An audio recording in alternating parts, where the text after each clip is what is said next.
Assalamualaikum warahmatullahi wabarakatuh. Perkenalkan, nama saya Ari Maulana. Saya merupakan mahasiswa dari Teknik Pertanian angkatan dari 2018. Baik, di sini saya akan menjelaskan tentang perhitungan perencanaan hujan dengan menggunakan dua metode, yaitu dengan metode Gumbel dan metode normal. Langkah pertama yang harus dilakukan ialah mencari nilai max-nya. Seperti yang kita lihat di sini ada beberapa data yang saya ambil dari 30 tahun sebelumnya yang diawali dari tahun 1989 sampai 2019. Seperti yang kita ketahui, dalam satu tahun itu ada 12 bulan.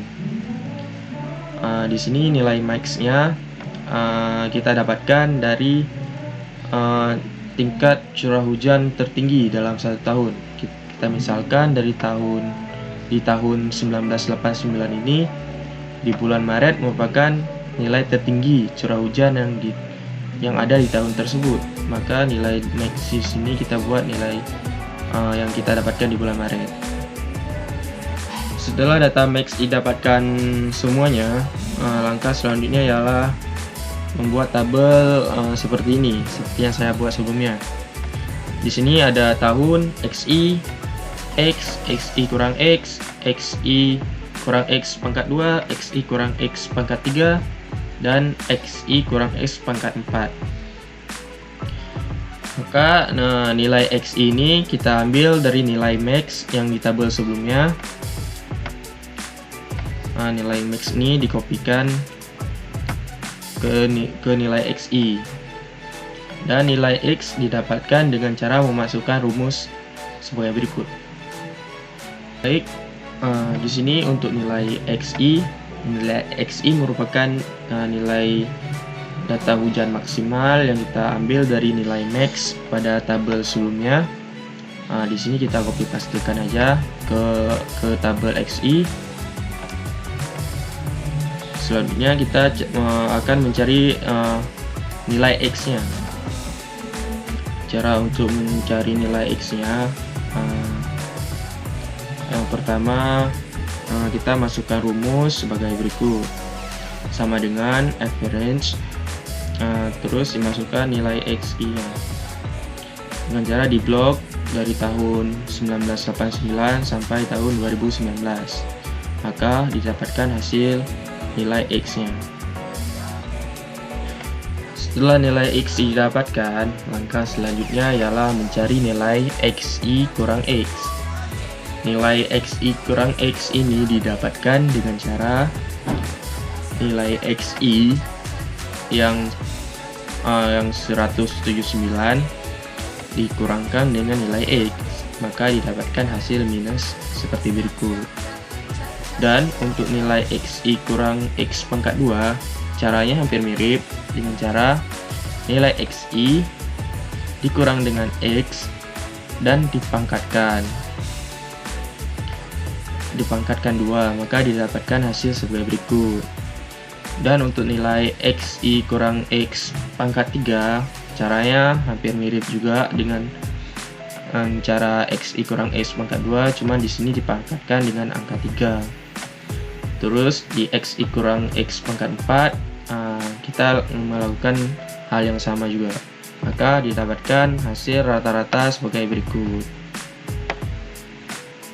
Kita akan mencari nilai jumlah untuk standar defisiasi dengan cara mencari nilai S, CV, CK, dan CS. Baik, langkah selanjutnya yang kita lakukan adalah mencari nilai jumlah dari tabel atau dari nilai XI kurang X pangkat 2 dengan cara dimasukkan rumus sebagai berikut. Nilai dari tahun 1989 diblok sampai ke tahun 2019, maka didapatkan hasil sebagai berikut.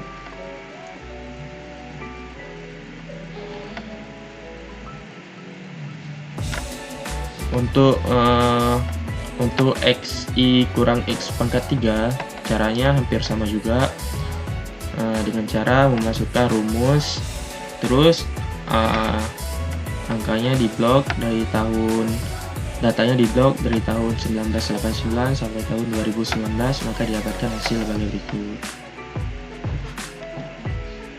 Dan seterusnya juga berlaku pada XI kurang X pangkat 4.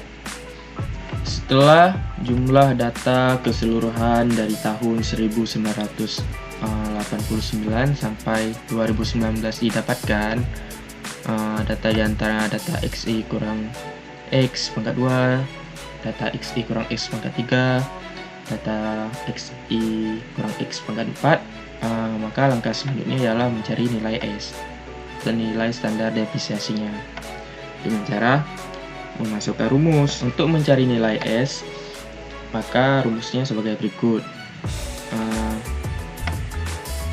Sama dengan SQRT dalam kurung nilai total dalam kurung lagi XI kurang X pangkat 2 dibagi dengan N kurang 1 tutup kurung. N kurang 1 maksudnya ini nilai N merupakan nilai data keseluruhan dari tahun 1989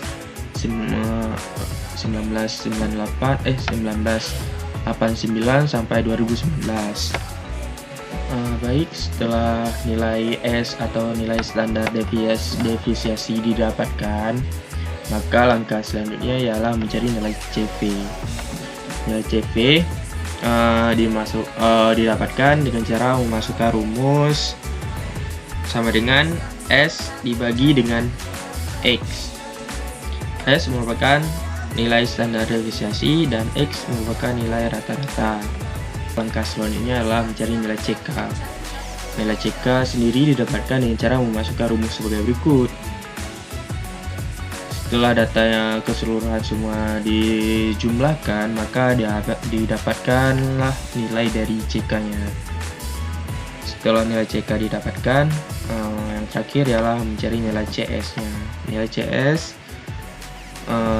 untuk mendapatkan nilainya kita harus memasukkan rumus juga, dan rumusnya sebagai berikut. Baik, selanjutnya kita langsung saja ke tabel cara menghitung hujan rencana periode per tahun dengan metode Gumbel. Di sini kita bisa memilih periode 2 tahun, 5 tahun, 10 tahun, 50 tahun, dan sampai dengan 100 tahun. Jadi ada nilai di sini, ada nilai ketentuan dari nilai YN. Nilai YN merupakan nilai ketentuan dari metode Gumbel itu sendiri, sama halnya dengan nilai SN. Di sini ada nilai ketentuan juga. Nanti saya akan buat dalam bentuk tabel nilai ketentuannya, biar kita bisa lihat sama-sama. Nilai ketentuan yang kita terapkan di sini atau yang kita buat di sini merupakan nilai ketentuan yang ada di tabel. Jadi kenapa ini dipilih begini? Karena data kita kan ada 30. Jadi nilai ketentuannya misalnya di SN. Jadi nilai ketentuan karena data kita 30, jadi nilainya 1000,1124. Untuk mencari nilai dari YT, di sini juga ada ketentuannya. Untuk nilai ketentuan dari YT, kalau misalnya di sini kita ada periode 2 tahun, maka nilai yang kita buat di sini 0,366. Untuk yang 5 tahun, di sini kita buat 1,51, dan untuk 10 tahun 2,25 dan seterusnya. Ini merupakan nilai ketentuannya juga. Selanjutnya kita akan mencari dari nilai K. Nilai K ini sendiri didapatkan dengan cara nilai dari YT. Nilai dari YT ini dikurang dengan YN dan dibagi dengan nilai SN, maka didapatkan hasil sebagai berikut. Ini berlaku juga sampai sampai periode tahun 100 tahun gitu. Caranya sama. Misalnya kita umpamakan dari nilai 3,653 ini didapatkan dengan cara nilai dari 46 dikurang nilai dari 0,5 dan dibagi nilai 1,1.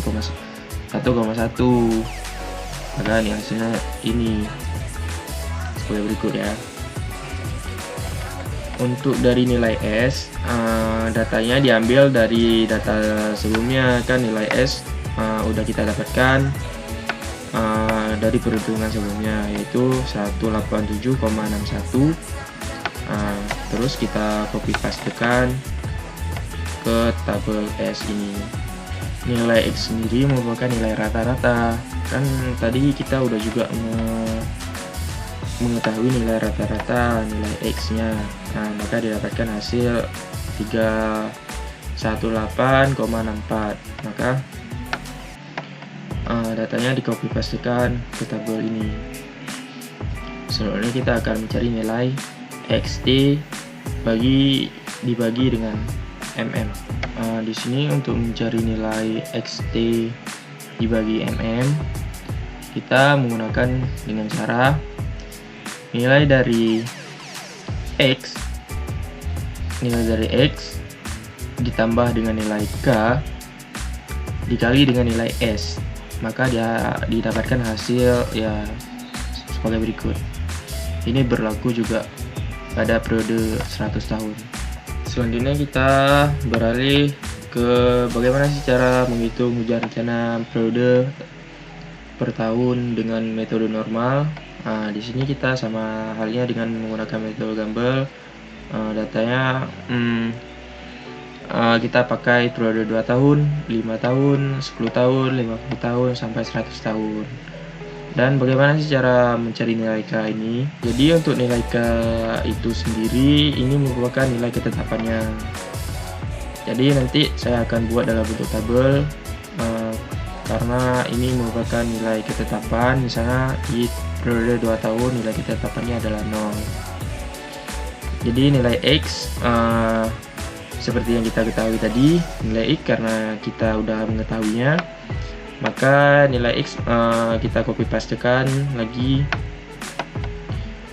nilai X ini, nilai rata-rata kita copy pastekan ke tabel X.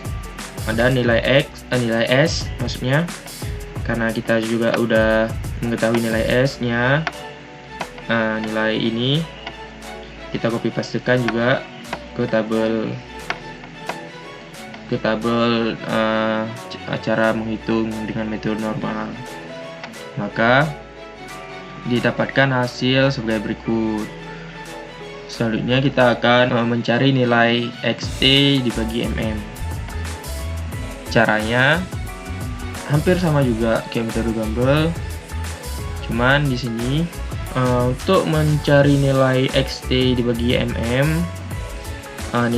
caranya hampir sama kayak metode Gumbel, cuman di metode normal ini nilai X ditambah nilai K dikali dengan nilai S. Jadi didapatkan hasil sebagai berikut, dan ini berlaku juga ke seluruhnya, maksudnya ke periode tahun 100 tahun caranya hampir sama juga, maksudnya dengan cara nilai dari X ditambah nilai K dikali nilai S, maka didapatkan hasil sebagai berikut.